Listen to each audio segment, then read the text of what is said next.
ನಮಸ್ಕಾರ.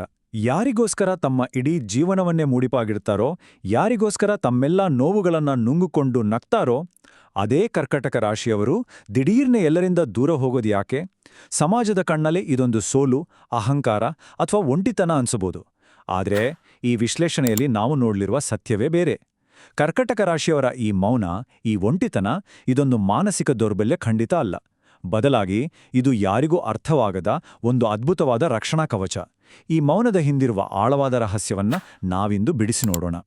ಅವರು ಇದ್ದಕ್ಕಿದ್ದಂತೆ ಮೆಸೇಜ್ಗಳಿಗೆ ರಿಪ್ಲೈ ಮಾಡೋದನ್ನ ನಿಲ್ಲಿಸಿ ಸಂಪೂರ್ಣವಾಗಿ ಮಾಯವಾಗೋದು ಯಾಕೆ ಅಂತ ಅನೇಕರು ಯೋಚಿಸಿರಬಹುದು. ಇದು ಸುಮ್ಮನೆ ಬರುವ ಮೂಡ್ ಸ್ವಿಂಗ್ ಖಂಡಿತ ಅಲ್ಲ. ಒಂದು ದಿನ ಎಲ್ಲರೊಂದಿಗೆ ಬೆರೆತು ಮರುದಿನವೇ ಸಂಪೂರ್ಣವಾಗಿ ಕಣ್ಮರೆಯಾಗುವ ಈ ವರ್ತನೆಯ ಹಿಂದೆ ಯಾರಿಗೂ ಕಾಣದ ಒಂದು ದೊಡ್ಡ ಮಾನಸಿಕ ಹೋರಾಟ ನಡೀತಾ ಇರುತ್ತೆ.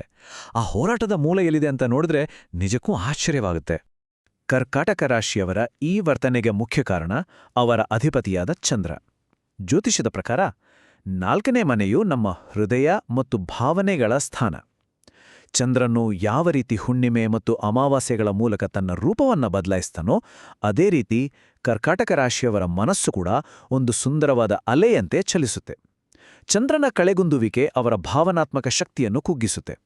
ಆಗ ಈ ಪ್ರಪಂಚದ ಗದ್ದಲ, ಜನರ ಟೀಕೆಗಳು ಅವರಿಗೆ ತಡೆಯಲಾಗದಷ್ಟು ಭಾರವಾಗುತ್ತೆ. ಸಮುದ್ರದ ಅಲೆಗಳು ದೊಡ್ಡದಾಗಿ ಅಪ್ಪಳಿಸುವ ಮುನ್ನ ಹೇಗೆ ಹಿಂದಕ್ಕೆ ಸರಿಯುತ್ತವೆಯೋ ಹಾಗೆಯೇ ಅವರು ಹೊಸ ಶಕ್ತಿಯನ್ನು ಪಡೆದುಕೊಳ್ಳಲು ತಮ್ಮದೇ ಆದ ಲೋಕದೊಳಗೆ ಸರಿಯುತ್ತಾರೆ.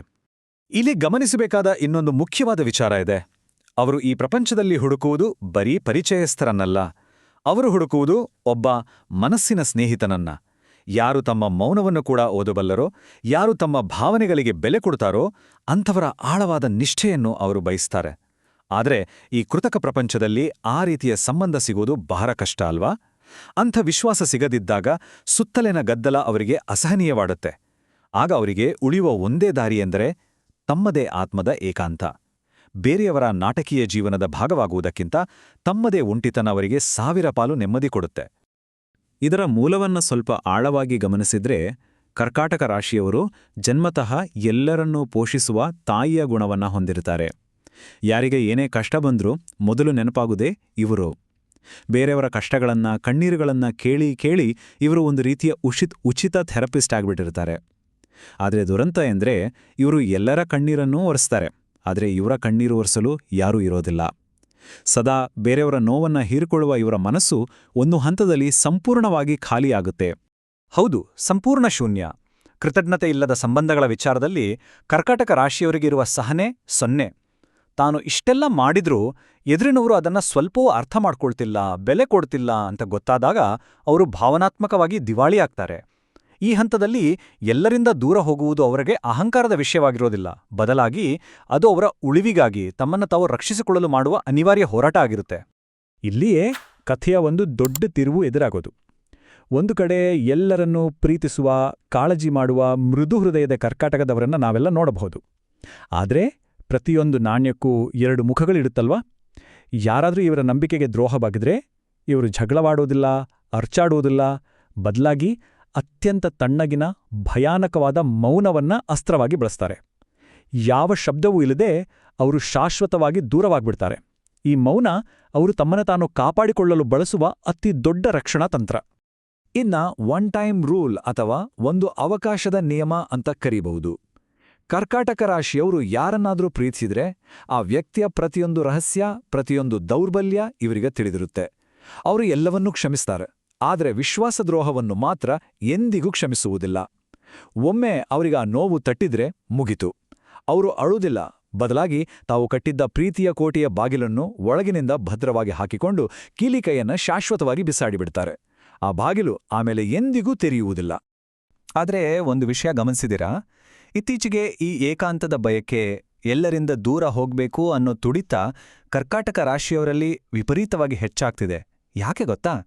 ಇದರಿಂದೆ ಪ್ರಬಲವಾದ ಗ್ರಹಗತಿಗಳ ಕೈವಾಡ ಇದೆ.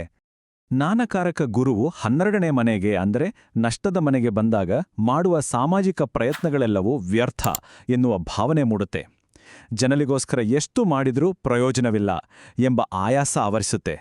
ಇದರ ಜೊತೆಗೆ ಮಂಗಳ ಮತ್ತು ಸೂರ್ಯ 6ನೇ ಮನೆಯಲ್ಲಿರುವುದರಿಂದ ಶತ್ರು ಭಯ ಕಾಡುತ್ತೆ.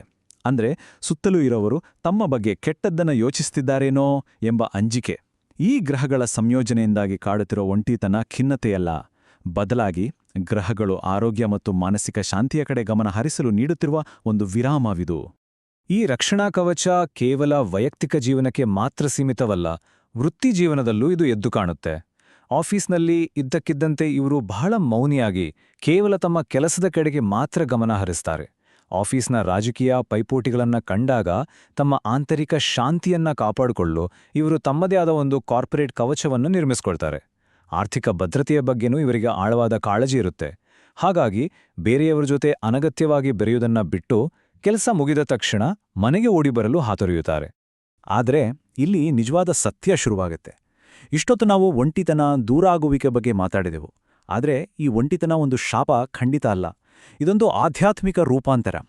ಯಾರೋ ಬಂದು ತಮ್ಮ ಏಕಾಂತವನ್ನ ದೂರ ಮಾಡ್ತಾರೆ, ತಮ್ಮ ನೋವನ್ನ ಅರ್ಥ ಮಾಡ್ಕೊಳ್ತಾರೆ ಅಂತ ಕಾಯೋದನ್ನ ಬಿಟ್ಟು ತಮ್ಮೊಳಗಿರುವ ಚೈತನ್ಯದೊಂದಿಗೆ, ತಮ್ಮ ಆತ್ಮದೊಂದಿಗೆ ಸಂಪರ್ಕ ಬೆಳೆಸ್ಕೊಳ್ಳೋದು ಈ ಮೌನದ ಅಸಲಿ ಉದ್ದೇಶ. ತಮ್ಮನ್ನ ತಾವು ಕಂಡುಕೊಳ್ಳುವ ಈ ಪಯಣ ಒಂಟಿತನವನ್ನ ಒಂದು ಅದ್ಭುತ ಆಶೀರ್ವಾದವಾಗಿ ಬದಲಾಯಿಸುತ್ತೆ. ಇದನ್ನೇ ನಮ್ಮ ಸಂಸ್ಕೃತಿಯಲ್ಲಿ ಅನುಭವ ಅಂತ ಕರೀತಾರೆ. ಅನುಭವ ಎಂದರೆ ಕೇವಲ ದಿನಗಳು ಕಳೆಯುವುದಲ್ಲ, ಏಕಾಂತದಲ್ಲಿ ಕುಳಿತು ತಮಗೆ ಆದ ನೋವುಗಳನ್ನ, ದ್ರೋಹಗಳನ್ನ ಮತ್ತು ಜೀವನದ ಪಾಠಗಳನ್ನ ವಿಶ್ಲೇಷಿಸಿ ಪಡೆಯುವ ಆಳವಾದ ಜ್ಞಾನ. ಕರ್ಕಾಟಕ ರಾಶಿಯವರ ಈ ಮೌನವು ಅವರನ್ನು ಕುಗ್ಗಿಸುವುದಿಲ್ಲ, ಬದಲಾಗಿ ಇದು ಅವರ ಬುದ್ಧಿಮತ್ತೆಯನ್ನ ಹರಿತಗೊಳಿಸುತ್ತೆ. ಅವರು ದೂರ ಹೋಗುವುದು ಸೋತು ಕಣ್ಣೀರು ಹಾಕುವುದಕ್ಕಲ್ಲ, ಬದಲಾಗಿ ಜಗತ್ತಿನ ಕಠಿಣ ಸತ್ಯಗಳನ್ನ ಅರಿತು ಮತ್ತಷ್ಟು ಬಲಿಷ್ಠರಾಗುವುದಕ್ಕಾಗಿ. ಈ ಒಂಟಿತನದಲ್ಲಿ ಅವರು ಹುಡುಕುವುದು ಸೌಖ್ಯ ಮತ್ತು ಬೆಳಕನ್ನ. ಜಗತ್ತಿನ ಕೃತಕ ಗದ್ದಲಗಳಿಂದ ದೂರವಿದ್ದಾಗ ಮಾತ್ರ ಅವರ ಖಾಲಿಯಾದ ಮನಸ್ಸು ಮತ್ತೆ ತುಂಬಿಕೊಳ್ಳಲು ಸಾಧ್ಯ. ಅವರ ಈ ರಕ್ಷಣಾ ಕವಚದೊಳಗಿನ ಸಮಯವು ಕತ್ತಲೆಯಿಂದ ಬೆಳಕಿನೆಡೆಗಿನ ಪ್ರಯಾಣವಾಗಿರುತ್ತೆ. ತಮ್ಮ ಆಂತರಿಕ ಶಾಂತಿಯನ್ನ ಮರಳಿ ಪಡೆದು ಹೊಸ ಉತ್ಸಾಹದಿಂದ ಜಗತ್ತನ್ನು ಎದುರಿಸಲು ಈ ವಿರಾಮ ಅವರಿಗೆ ಅತ್ಯಗತ್ಯ. ಇದು ಅವರ ಆತ್ಮವನ್ನ ರೀಚಾರ್ಜ್ ಮಾಡುವ ಒಂದು ಪವಿತ್ರ ಪ್ರಕ್ರಿಯೆ. ಈ ತೀವ್ರವಾದ ಬದಲಾವಣೆಯ ಸಮಯದಲ್ಲಿ ಅಲೆಯಂತೆ ಚಂಚಲವಾಗಿರುವ ಮನಸ್ಸನ್ನ ಸ್ಥಿರವಾಗಿಟ್ಟುಕೊಳ್ಳಲು ಜ್ಯೋತಿಷ್ಯವು ಕೆಲವು ಮಾನಸಿಕ ಅಸ್ತ್ರಗಳನ್ನು ನೀಡುತ್ತೆ. ಮೊದಲನೇದಾಗಿ ಶಿವನ ಆರಾಧನೆ ಅಥವಾ ಕಾಲಭೈರವನ ಸ್ಮರಣೆಯು ಮನಸ್ಸಿನ ಭಯವನ್ನ ಹೋಗಲಾಡಿಸುತ್ತೆ. ಎರಡನೇದಾಗಿ ದತ್ತಾತ್ರೇಯನ ಆರಾಧನೆಯು ಈ ಒಂಟಿತನವನ್ನ ಎದುರಿಸುವ ಮಾನಸಿಕ ಸ್ಥೈರ್ಯವನ್ನ ನೀಡುತ್ತೆ. ಮತ್ತು ಮೂರನೇದಾಗಿ ಬಿಳಿ ಅಥವಾ ಮುತ್ತಿನ ಬಣ್ಣದ ಬಳಕೆ. ಇದು ಕೇವಲ ಮೂಢನಂಬಿಕೆ ಅಲ್ಲ, ಈ ತಿಳಿ ಬಣ್ಣಗಳು ಅಶಾಂತವಾದ ಚಂದ್ರನಿಗೆ ಶಾಂತಿ ನೀಡಿ ಮನಸ್ಸನ್ನ ನಿರಾಳವಾಗಿಡಲು ಸಹಾಯ ಮಾಡುವ ಅದ್ಭುತವಾದ ಆಧಾರಗಳಾಗಿವೆ. ಈಗ ಈ ವಿಶ್ಲೇಷಣೆಯ ಕೊನೆಗೆ ಬಂದಿದ್ದೇವೆ. ಕರ್ಕಾಟಕ ರಾಶಿಯವರು ಎಲ್ಲರಿಂದ ದೂರ ಹೋಗುವುದು ಒಂದು ಅಂತ್ಯ ಅಲ್ಲ, ಬದಲಾಗಿ ಸಮುದ್ರದ ಆಳಕ್ಕಿಳಿದು ಬೆಲೆಬಾಳುವ ಮುತ್ತುಗಳನ್ನು ಹುಡುಕಿ ತರುವ ಒಂದು ಅದ್ಭುತ ಆರಂಭ. ಅವರ ಈ ಮೌನವೇ ಅವರ ಅತಿ ದೊಡ್ಡ ಶಕ್ತಿ. ಈ ಆಳವಾದ ಅನುಭವ ಅವರನ್ನ ಭವಿಷ್ಯದಲ್ಲಿ ಯಾರೂ ಅಲುಗಾಡಿಸಲಾಗದಂತಹ ಬಲಿಷ್ಠ ವ್ಯಕ್ತಿಗಳನ್ನಾಗಿ ರೂಪಿಸುತ್ತೆ. ನಮ್ಮ ಜೀವನದಲ್ಲಿ ಇಂತಹ ಸನ್ನಿವೇಶ ಎದುರಾಗಿದ್ರೆ ಈ ರಕ್ಷಣಾ ಕವಚದ ಬಗ್ಗೆ ನಮಗೆ ಹೆಮ್ಮೆ ಇರಬೇಕು. ಈ ವಿಶ್ಲೇಷಣೆ ಮನಸ್ಸಿಗೆ ಹತ್ತಿರವಾಗಿದ್ರೆ ಖಂಡಿತ ಅನಿಸಿಕೆಗಳನ್ನು ಕಮೆಂಟ್ ಮೂಲಕ ತಿಳಿಸಿ, ಲೈಕ್ ಮಾಡಿ ಮತ್ತು ಈ ಮಾಹಿತಿಯನ್ನ ಎಲ್ಲರೊಂದಿಗೆ ಹಂಚಿಕೊಳ್ಳಿ. ಚಾನೆಲ್ಗೆ ಸಬ್ಸ್ಕ್ರೈಬ್ ಆಗೋದನ್ನ ಮರಿಬೇಡಿ. ನೆನ್ಪಿರ್ಲಿ, ಈ ಒಂಟಿತನ ಒಂದು ಶಾಪವಲ್ಲ, ಇದು ಮನುಷ್ಯನನ್ನ ಸಶಕ್ತಗೊಳಿಸುವ ಪ್ರಕೃತಿಯ ಒಂದು ಸುಂದರ ನಿಯಮ. ಧನ್ಯವಾದಗಳು.